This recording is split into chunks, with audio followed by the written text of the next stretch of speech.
Enegula Superestación presenta Visto Bueno Radio, el programa donde se conjugan experiencia y juventud periodística en el análisis político. Bienvenidos, le invitamos a dar el visto bueno. En una emisión más de su programa Visto Bueno Radio, la número 180, hoy lunes 17 de diciembre, en un horario que realmente no es habitual, pero bueno, cuando hay circunstancias nos pasamos de 6 a 7 de la tarde. Para que tiemble Pepe Cárdenas. Sí, claro. Y bueno, en esta mesa le damos la bienvenida, ingeniero Luis Caín. Buenas tardes, bienvenido. ¿Cómo estás, Carmen? Buenas tardes. Bien, gracias, licenciado Sepúlveda. Buenas tardes, bienvenido. ¿Cómo está, Carmen? Buenas tardes al auditorio. José Luis Antón, bienvenido. ¿Cómo estás, Carmen? Buenas tardes. Bien, gracias. Y pues invitado David Sánchez a esta mesa de diálogo y análisis.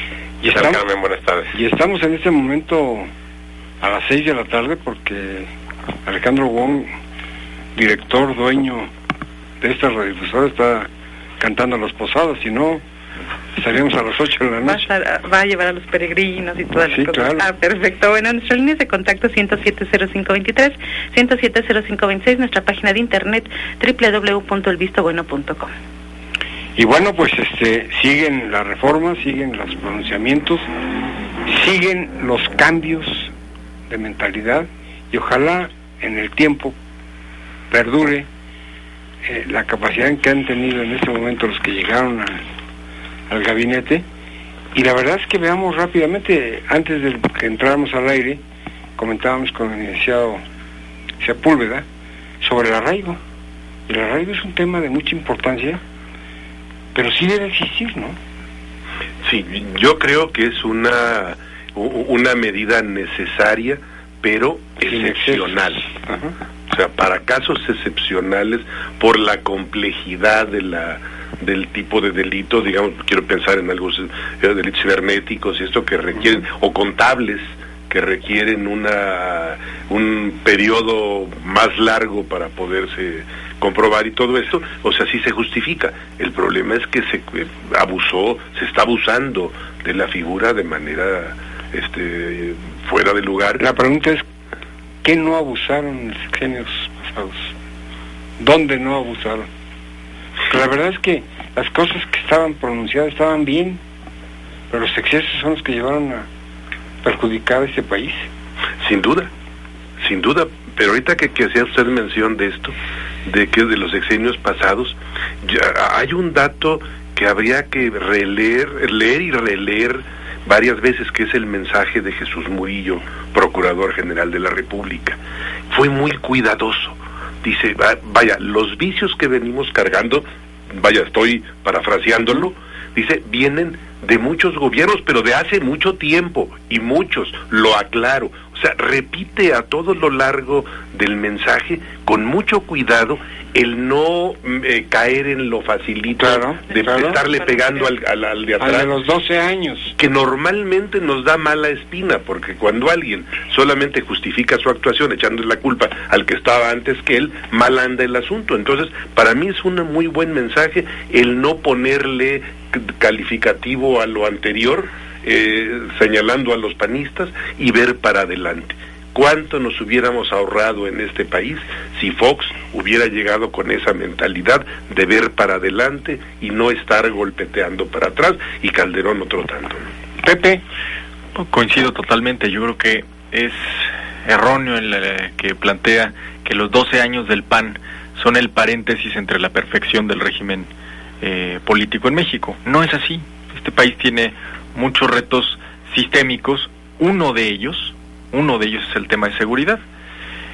Creo que es la primera demanda entre la población, y hoy el presidente de la República creo que atina otra vez en darle seguimiento al diagnóstico puntual que tiene sobre el país, a cuáles son las preocupaciones que tiene hoy el ciudadano, y que parten fundamentalmente del tema educativo, con los excesos del sindicato y, digamos, de los vicios que arrastra el sistema educativo nacional, el tema, desde luego, de la confrontación estéril con las fuerzas políticas, y para ello el pacto, y hoy, sin dejar de lado el tema del combate al crimen organizado, ampliar un poco la visión y decir, este país es más que combatir narcotraficantes, y el tema de seguridad pública no se circunscribe a andar correteando criminales. Es un tema que le duele a la población y que tiene también el rostro del secuestro, de la extorsión, del asalto en casa habitación, de tantos delitos. Es de lo que está molesta a la gente. Claro, y tantos delitos con minúsculas y con menos glamour y con menos producción y con menos propaganda, pero que duelen igual y que generan la misma percepción de inseguridad.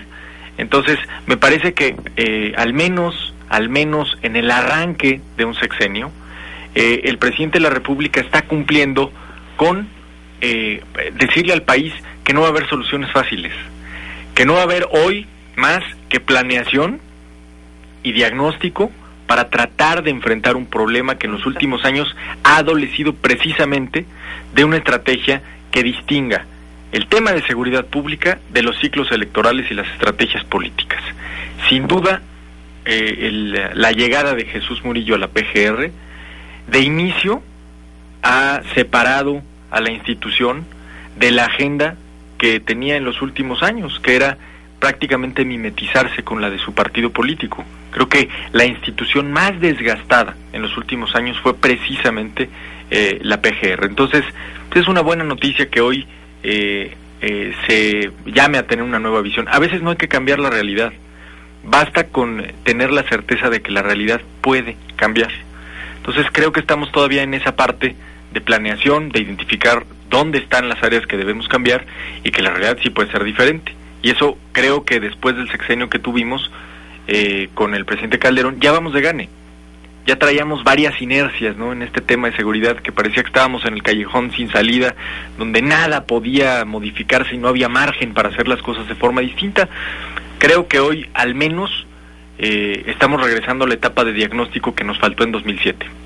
David, también de acuerdo con la mesa, creo que son problemas que se heredan de sexenios pasados también. Sin embargo, si por alguna razón se puede considerar o se le puede atribuir el acrecentamiento de esta situación a los sexenios pasados panistas, probablemente puede ser por las altas expectativas que se generaron a partir de las promesas de campaña, ¿no? Entonces, bueno, de alguna manera, pues hay que entender que hay cosas que no se cambian de la noche a la mañana y que se necesita tiempo precisamente para trabajarlas. Pero como bien decía también Pepe, creo que si en algo está acertando el nuevo sexenio, en este caso Enrique Peña Nieto, es en plantear y diagnosticar las cosas de una manera diferente, y se puede observar claramente en el discurso, ¿no? Cambiar palabras como estrategia por plan, combate y guerra por palabras como disminuir homicidios, secuestros, extorsiones, recuperar la paz y la tranquilidad, reducir la violencia.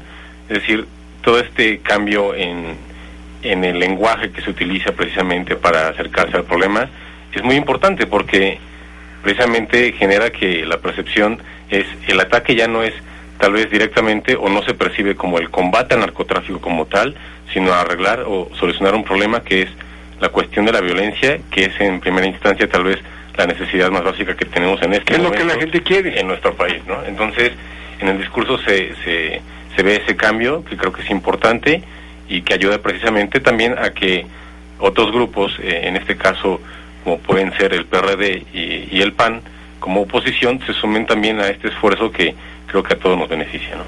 ¿Tú, Carmen?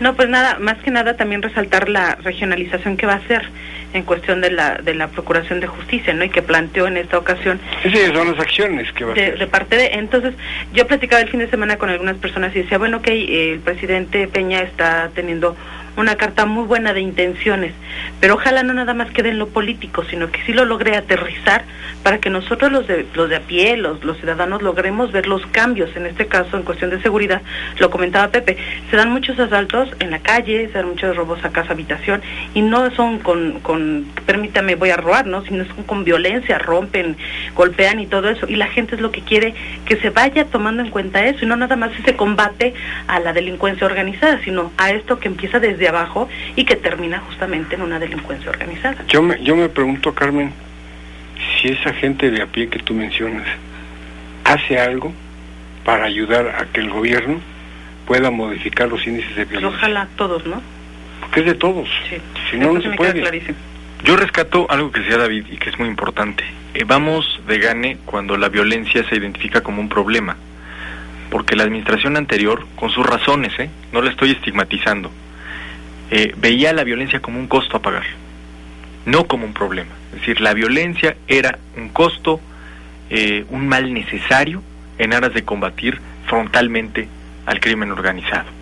Y el hecho de que nos pongamos como objetivo... Y no disminuyó la violencia. La reducción de la violencia me parece no solo algo asequible, sino que estábamos ya, totalmente lejanos a la sola idea de que podíamos ser un país no violento. Entonces, creo que también hay que esperar a que las aguas vuelvan a su nivel. Hubo demasiada propaganda, demasiada defensa por parte del anterior gobierno y también una crítica absurda y maniquea de los críticos electorales de Calderón, que se convirtieron en los críticos de la estrategia, más allá del tema de las muertes derivadas del crimen organizado. Creo que también hubo falta de autocrítica en los críticos de Calderón. Basta ojear los discursos de quienes criticaron su forma de llegar al poder y su posterior discurso en el tema de la guerra contra el crimen organizado, a ver que ahí también había muchas manifestaciones más ideológicas que de programa y de políticas públicas, ¿no? Biliares, diría yo. Biliares, claro. Más que claro, ¿no? Es decir, los muertos de Calderón. Hoy Humberto Moreira lo denuncia en La Haya por los 100,000 muertos y lo compara con Victoriano Huerta. En fin, son críticas que evidentemente se sustentan más en una intencionalidad política y en la bilis que en la materia gris, ¿no? Pero bienvenidas las críticas también, tampoco hay que caer... Vaya, la crítica es necesaria, sin duda alguna, pero bueno, uno de los problemas que señalaban hace un rato, que deformaron esta cuestión de la lucha contra la delincuencia, es el haberla mediatizado. Eso genera, en primer lugar, que lo importante son los secuestros, los delitos contra la salud en materia de estupefacientes y psicotrópicos, y yo pregunto, a ver, ¿qué delito es más grave? El robo de 5 camiones de eso, por ejemplo, la empresa transnacional transportadora, le roban 5 trailers completitos, que valen muchos millones de pesos, no lo dudo, pero que están asegurados, que de alguna manera o el robo de la bicicleta donde lleva su bote de tamales el ciudadano, el robo de los tanques de gas, que es muy común en las colonias populares, le roban su tanque de gas y les descompusieron el día completo, porque la señora que se levanta temprano para medio guisar y poder irse al trabajo, pues ya no lo pudo hacer. El señor que tiene que llegar presentable al trabajo no se pudo bañar. Entonces, bueno, sí es difícil plantear esto. La respuesta, a mi punto de vista, es: los dos son importantes. El problema es cuando te olvidas de uno por atacar el otro. O sea, en los dos ámbitos hay que plantearlo. Y ahí es donde el mensaje de Murillo me parece bien importante. Él habla de que perdimos la dirección. O sea, empezamos a hacer cosas sin saber a dónde íbamos. Capacitamos para no llegar a ningún lado. Ahí fue donde nos perdimos. Entonces, Ministerio Público Federal se dedica a juntar papeles, a generar documentos, no a construir historias para convencer a un juez de que aplique una sanción. No, es a ver cuántos llevamos expedientes en donde van con carritos, con diablitos de estos, con decenas de miles de hojas. O sea, digo, ¿quién lee eso? Eso es absurdo, ¿no? Pero además, recuperar el hecho de que el gobierno debe instrumentar políticas públicas, en este caso de seguridad, no cruzadas morales. Claro. Y eso es a lo que nos llevó el tema de la guerra mediatizada contra el narcotráfico, porque había que combatir a los criminales porque no quedaba de otra, porque era el deber moral e histórico de esta generación frente a los que querían aplastar a la patria con su violencia. Bueno, ojalá recuperemos un poco la serenidad y planteemos una política pública para recuperar la paz, para reconstruir los espacios públicos perdidos frente al crimen y para abatir con números y en las evaluaciones que tengamos los delitos comunes. Es decir, la grandilocuencia no ayuda en términos de políticas públicas, ayuda a saber qué estamos haciendo, cómo lo vamos a medir y medirlo en el momento en que determinemos, ¿no? Con eso ya iríamos de gane. Son las 6 de la tarde con 18 minutos. Vamos a hacer una pausa. Recuerden nuestras líneas de contacto 107-0523, 107-0526. Regresamos. Con 21 minutos. Tenemos video, el audio del presidente, vamos hablando de los 5 ejes, que 6 ejes, perdón, que integran la nueva política de seguridad. Vamos a escucharlo, si les parece bien. A ver. Ajá. En consecuencia, el Gobierno de la República expone ante esta instancia nacional las principales líneas de acción de la nueva política de Estado por la seguridad y la justicia de los mexicanos. Primera línea de acción, planeación. Para dar resultados, el primer paso es fijar metas claras que nos permitan trazar la ruta a seguir. Nuestros objetivos prioritarios son reducir la violencia y recuperar la paz y la tranquilidad de las familias mexicanas. En particular, disminuir los indicadores relacionados con homicidios, secuestros y extorsiones. Segunda línea de acción, prevención. La prevención del delito y la participación ciudadana son instrumentos esenciales de esta nueva política de Estado. Vamos a enfocar los esfuerzos institucionales para atender las causas del fenómeno delictivo y no solo sus consecuencias. Tercera línea de acción, protección y respeto a los derechos humanos. Los mexicanos exigen respeto a la ley y a los derechos humanos. Para cumplir esta demanda se tomarán las siguientes medidas. Se pondrá en marcha un programa nacional de derechos humanos para fortalecer las áreas del gobierno en esta materia y crear la instancia federal que dé seguimiento a la instrumentación de la reforma de derechos humanos. Cuarta línea de acción, coordinación. El gobierno de la República fortalecerá y asegurará la colaboración entre sus propias instituciones, así como con las autoridades de los estados, del Distrito Federal y de los municipios. Quinta línea de acción, transformación institucional. El éxito de esta política de Estado requiere de un cambio estructural en 2 ámbitos, el policial y el de procuración de justicia. La sexta y última línea de acción, evaluación y retroalimentación. La política de Estado por la seguridad y justicia de los mexicanos será evaluada en cada una de las acciones contempladas. Ahí están las 6. Bueno, pues más claro ni el agua, ¿no? Creo que lo que viene es disciplina y más disciplina. Pero creo que lo que es importante es llevar por el cauce institucional el combate a la delincuencia, porque esto se da en la sede del Consejo Nacional de Seguridad Pública y hay una propuesta para avalar este esquema que propone el presidente. En el 2007 lo que tuvimos fue la imagen del presidente en un Humvee con una casaca militar emprendiendo una guerra.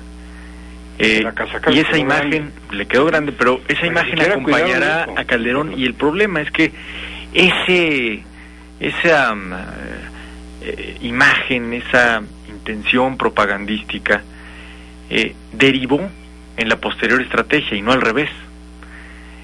La comunicación supeditó en muchos sentidos la acción de las instituciones. Ojalá modifiquemos la ecuación para que la acción de las instituciones supediten cualquier estrategia de comunicación que guste acompañar el gobierno de esto, ¿no? Y seguirán, ellos pensaban en que era atacar fuertemente la delincuencia. Y lo que hay que atacar es la violencia de la delincuencia. Es decir, hay delincuentes que son raterillos de casas. No, el problema es cuando te atacan ya a tu persona, cuando hay violencia para que lo hagan. Yo creo que eso es algo que hoy deben verlo con más cuidado, ¿eh? Esto fue una propuesta de hace unos meses, antes de que entrara el presidente Peña, de Santiago Krill. Santiago Krill decía que había que atacar la violencia en lugar de la delincuencia. Fue el único que al interior del PAN lo dijo con cierto nivel de audiencia, ¿no? De los pocos que lo dijo en medios, que se atrevió a cuestionar la doctrina calderonista en su momento. Y por eso fue que bajó de 30% al 6%, ¿no? Bueno, mira, Josefina no lo cuestionó. Hasta desapareció. Pero lo que comenta don Luis es un tema bien importante. O sea, el problema es la violencia. Y la violencia que no solamente va vinculada con la delincuencia organizada y el narcotráfico. O sea, bueno, tenemos el caso del señor que como no lo dejaban dormir mató a la mujer. Claro. O sea, tenemos el caso de los 2 niños estos allá en Reynosa, que pues como llegó otro niño a hacerle competencia en lavado de coches, decidieron matarlo y descuartizarlo. O sea, estamos como sociedad recurriendo con demasiada frecuencia a la violencia. Simplemente veamos el transcurrir diario en el tráfico citadino y vamos a encontrar cómo, ya les tumbaron la corona a los taxistas, que toda la vida decíamos que eran los más atascados, con excepción hecha de los microbuseros, que eso sí, con los de las combis, que eso sí son una subespecie humana terrible. O sea, ahí hay un problema muy grave con esta cuestión.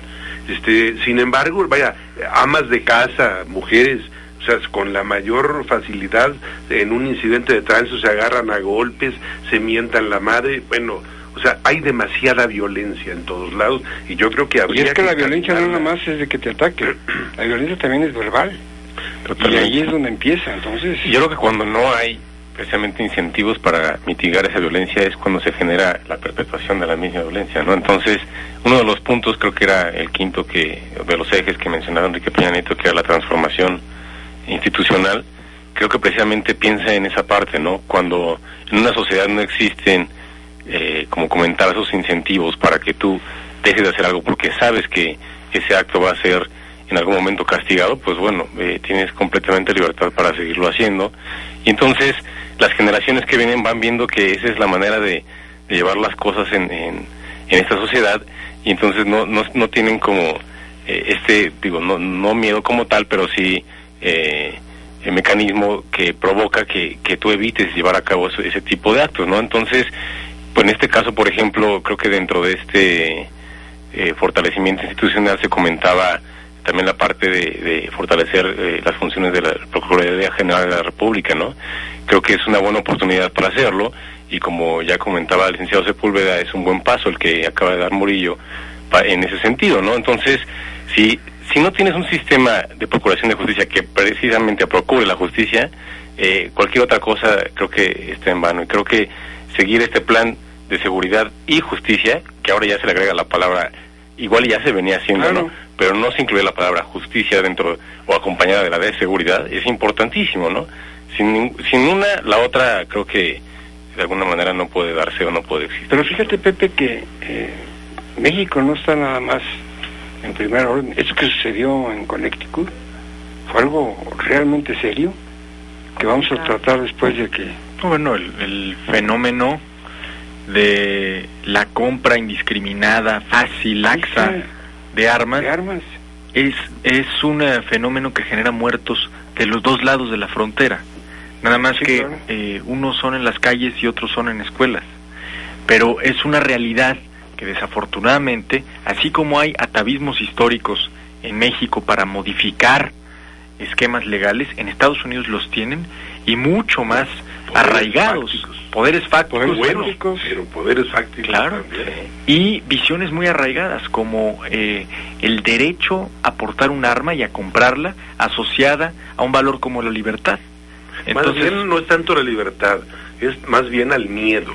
O sea, el norteamericano vive en el miedo de que van a llegar los comunistas y los van a invadir, y entonces, bueno, se construyen búnkers, se compran dotaciones de comida para meses enteros, de agua y demás, terrible, ¿no? O sea, a través del miedo es como los manipulan, ¿no? Claro, aquella película documental de la masacre de Columbine, creo que es momento de verla otra vez y de recuperar justamente el argumento central, que era una sociedad que se alimenta, consume y genera miedo, tiene este tipo de consecuencias, ¿no?